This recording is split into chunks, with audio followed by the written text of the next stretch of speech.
we have breaking news. Yeah, Joe Montemurro has officially been named head coach of the Matildas down under. So that's it. I'll put some comments up, but some people were saying like worst kept secret in in football, but very excited for them. They needed a head coach because their interim was in there for so long. And also Joe Montemurro means he left Lyon. So that is our breaking news. This video will probably go out Monday. Also, I think that means that he is going to coach the Matildas against Argentina. Kickoff time is 4:30 a.m. where we live, so we won't be watching that. But excited. Everyone who plays under Joe seems to really like him. He seems like a really good guy, so I'm excited for them. But how's it going, everyone? Big international break. Nations League going on in Europe. Some big friendlies over in the States. Australia played. I mean, there's friendlies everywhere, but yeah, we just want to do a quick video talking about a couple of the games because I don't know, Sarah. It was looking kind of bleak for the Lionesses to defend their Euro title from 4 years ago, but based on the result against Portugal, I don't know. They're looking pretty good now. Yeah, 6-0. That's wild. Yeah. Big match on the 30th, 6-0. Aggie Beaver-Jones with a big hat trick. Lucy Braun scored. Beth Mead scored, and Chloe Kelly. And also, the Arsenal girls are on a complete high too. You know, and you cannot keep down Mito and Chloe Kelly and then all the other Arsenal girls.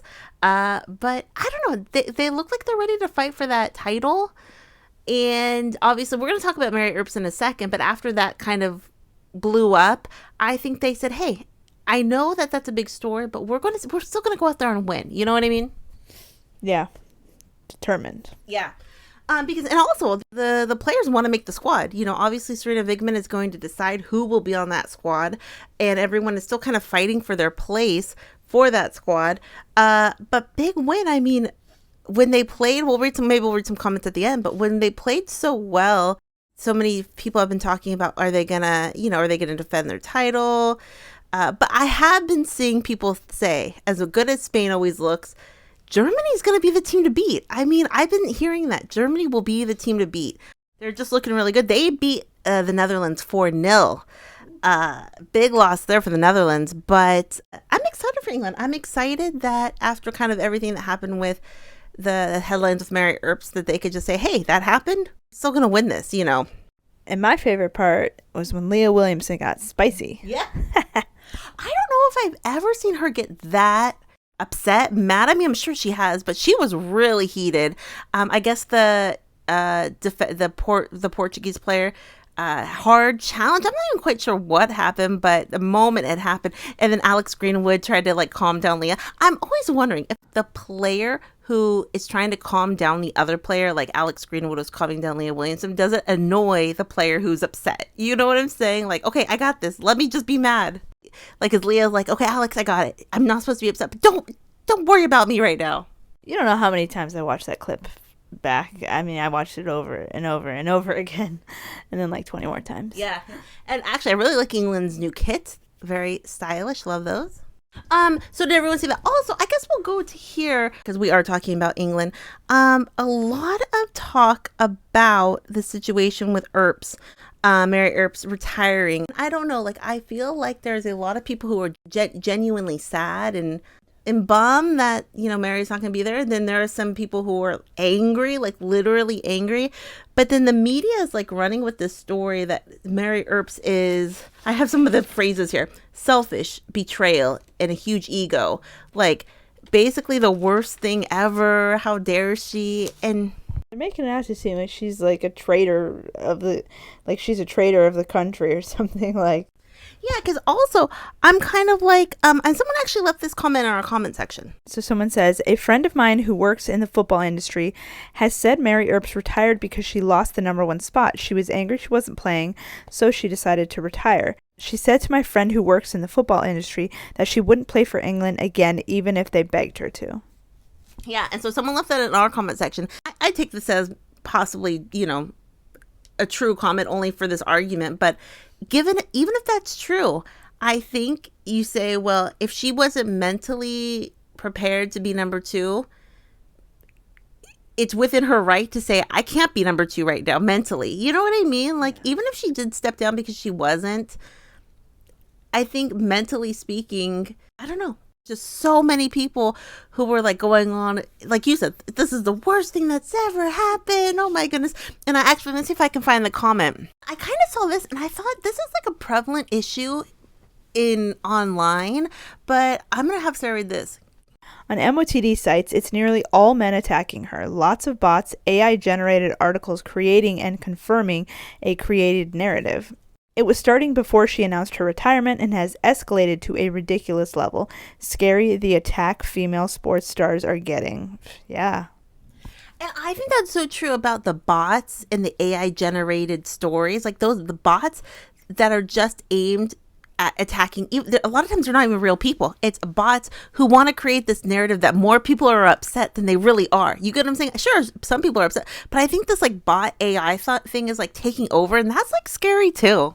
Isn't AI supposed to be ethical or something? Yeah. This isn't ethical. You heard the story of the AI was blackmailing. They were threatening to blackmail their creators or something. AI's wilding. I'll have Sarah read this other comment. I think that might be. This is a bot. No, I'm joking. Someone says, apparently Mary had been in talks with Sarina regarding retiring for over a year and actually told her at the last camp, but Sarina has been stringing her along and finally Mary's had enough. Sometimes you have to be selfish for your own well-being. Good point. This is down to the manager mishandling the situation. If she had just let her retire when she wanted, she wouldn't be in this mess. The manager has had ample time to prepare the other goalkeepers. There may be all sorts of reasons for Mary's decision, and it should be respected regardless of the timing, especially after all she has done for England. Yeah, I didn't realize the comment talked so much about Sarina Wiegman, but that's an interesting point of view too. Hey, it's the manager's job to make sure all the goalkeepers are prepared. And I think the idea of she has to just do what is best for her. Once the years come around, I bet the storyline of Mary Earps will probably be not talked about as much. But I did see this, and I agree with this. Less about Mary and more about players actually at the Euros this year. I think more people, I use this term a lot on this channel because I think it's so true. Bad faith actors, especially in women's sport, a lot of times it's men, bad faith actors. Also now AI bots, bad faith actors. You get what I'm saying? They don't care. They just say, oh, Mary's a quitter. Oh, Mary's a quitter. Yeah, okay, and I guess part of my point in this segment is, even if she did quit because of that, two things. You can still be a bummed and say, oh, I think that's kind of not cool. I still think you can say that. Or you can just say what she did for England and then I guess kind of think, hey, she has to do what she has to do and move on, But I do think you can be bummed. I think both can be true, Actually, Mary just had a documentary on, I guess maybe, I'm not quite sure where it was, but it maybe on streaming platforms. But she talked about apparently how her career has been kind of mentally very challenging in a lot of ways, but maybe she's also thinking, if I know I'm going to go there and mentally it's not going to be right, I can't go and it's not going to be helpful to anyone on the team if I'm mentally not in the right place. Also, if that comment's correct, where Sarina, she wanted to retire and so Sarina kind of stringing her along, that's mentally hard too, Right. Yeah, very draining. This is, I think, the where it comes down to. The timing isn't great, but so much respect to Mary Earps and what she has achieved. I mean, couldn't say it better. So, yeah, I just want to talk about that. Personally, I am divided. I absolutely respect her decision in itself to depart on her terms. However, I absolutely think the timing sucks, and even if she did tell Sarina in April, that's still only one window out from a major tournament. Yeah, I think a lot of people are divided, but I think a lot of people who seem upset or, fake upset or either AI upset, fake, are either AI bots. I do think there's a big problem with AI bots in comment sections and stuff. And I think but I don't know. That's kind of freaking me out. And then some people are taking this, it's against Hannah if you like Mary. It's just kind of weird. Okay, but then also talking about the United States, the United States doesn't have the Euros, unfortunately. We're not. We wish we were European in this 4 years, but we're not. You get what I'm saying? But United States did play China PR on yesterday, I guess. And then I'll have Sarah read the headlines. New look, U.S. women's national team dominates China in international soccer friendly. The U.S. women's national team downed China 3-0, largely dominating a Saturday friendly that came with some signs that newer U.S. players are forging strong connections. The U.S. women's national team controlled the match from start to finish at Allianz Field, with Katarina Macario and Sam Coffey scoring first-half goals amid long spells of possession. Lindsay Heaps would head home a third early in the second half on an assist from Michelle Cooper, who was lively throughout. So big, 3 big goals. Excited. Sam Coffey, Kat, Sam, and Lindsay all scored. But one of the big stories was NWSL fan favorite Lo LaBonta caught her very first cap at the age of 32, which is the oldest ever. I'll have Sara read that headline. Lo LaBonta makes U.S. women's national history with support from Mama M. Lo LaBonta became the oldest player to debut in the United States women's national team's 40-year history on Saturday when she entered the match in the 70th minute of her team's 3-0 win over China. LaBonta is 34 years and 74 days old.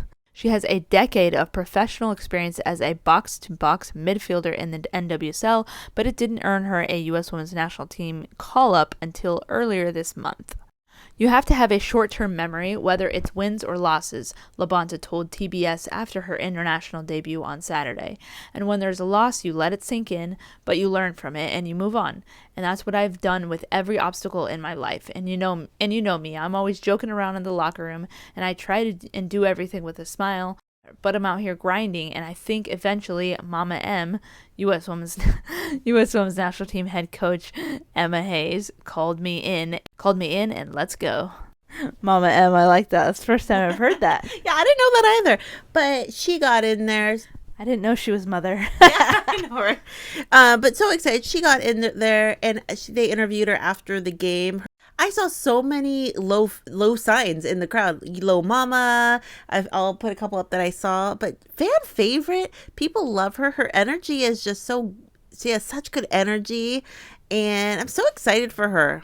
I only watched the game because of her, you know? Yeah. No, I'm just joking. But a fan favorite, when you think about people who are fan favorites, all the times you think about the team, the players who have been on the national team. She's one of the first people who has been an American in the NWSL who is a fan favorite, who never had been called to the women's national team. You know what I mean by that? So many times it's the players that you know from the national team, but she is literally an NWSL fan favorite that isn't an international, that just has not been called to the team. So I think that's really special, and it shows you there's stars in the NWSL who maybe haven't played for the national team, and that's important as well. Oh, I'm so excited to see her. Energy's great. You know, we talked about it last time. You know, she is 32 making her debut.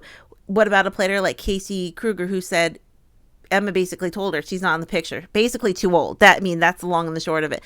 And I did hear some conversation online. Next World Cup, a 34-year-old midfielder, a 34-year-old player is a lot different than a 36-year-old player. So that 2 years is important in that regard. You know, everyone's different, but they could see someone who was 34 going to a World Cup, even if they said a 36-year-old might have been too old. So I don't know. What did everyone see that big 3-0 win against China? And they're going to play Jamaica, I think, on Tuesday. I think they're playing Jamaica. But exciting matches. That's pretty much the video. We wanted to talk about those two games. Here's the comments about the England game. Mito playing phenomenally. Fantastic assists and always creating chances. Amazing goal. And then someone else says, girls were brilliant tonight. Aggie was sensational. Defo needs a spot on the plane for the Euros. Yeah, with that hat trick, how can you not? How can you not? Person says, what a match. Hemp is a must in this England squad. Mead was on point tonight. Lucy Bronze delivers accuracy, and Aggie BJ was on fire there today. Can't wait to see Russo and Tooney in the mix as well on Tuesday. Yeah, so that match, they're going to play Spain on Tuesday. And, you know, we'll see what happens there. And remember, last time they played Spain, the lights went out. It was crazy. I'm excited for England. I really think some people were kind of like, not getting nervous, but a big, huge win, 6-0. Let's see what happens Tuesday. What does everyone think? Questions, comments down below. Congrats to Joe Montemurro going to Down Under. Well, hopefully The Matildas won their first game against Argentina. The Arsenal girls the Arsenal girls did not play in that game. Steph, Kyra, and Caitlin didn't play, but apparently they're going to either be starting on Monday, which the game will already be over by the time this video goes up, or they're going to play. So that'll be exciting. Oh, and also Happy Pride Month, y'all. Happy Pride. It's June 1st when we're recording this. So happy Pride. Stay safe out there. It's kind of a crazy world. So questions, comments down below. We'll talk to everyone later. Have a good night. Bye. Bye.